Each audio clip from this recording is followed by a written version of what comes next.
it's Matt at Engadget. We're here with Sony at CES 2013, and we've just been introduced to Sony's new flagship. This is the Xperia Z, or the Xperia Z, depending on where you're from. Now, as you can probably tell, it's got this lovely, flat, oblong design to it. It's quite a beauty, actually, if a bit of a fingerprint smudge. Magnet.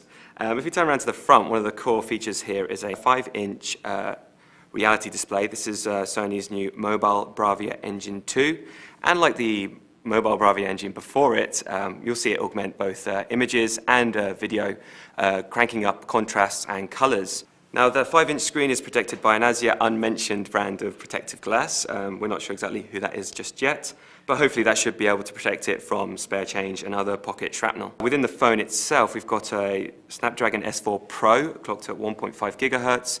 It's a quad-core beast. It should be more than enough to play mobile games and browse about on Chrome. If we jump into Chrome here, you'll see it's pretty responsive and it looks great on this huge 5-inch screen.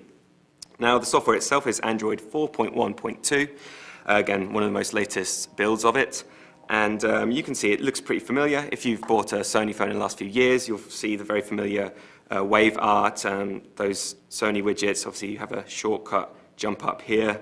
And the drop-down menu has shortcuts for Bluetooth, Wi-Fi, and the like. The very important features here is the camera. As you can see here, it's just subtly imprinted into the back. This is a 13-megapixel sensor, and it's capable of HDR video. Now, this is Sony's new Exmor RS sensor. So not only will it do those stills, but it'll also do video.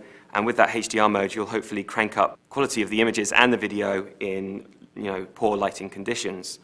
We've had a brief try with it here. It seems to work pretty well. The flash is a bit laggy, but again, this phone isn't going to be coming until the end of Q1, so there's plenty of time for them to tweak that. If you tour around the rest of the device, the profile is very slim. We're under 9mm here. It's very slender. You've got the full contacts here and a flap here for a micro SD card. If you flip around to the other side, there's space here for the micro SIM, a quite nicely detailed power button, and the volume rocker. The whole phone is actually certified for water immersion. We've dunked it in the tank. It's another very nice feature and quite a surprising one to see on the premium handset, especially a flagship from Sony.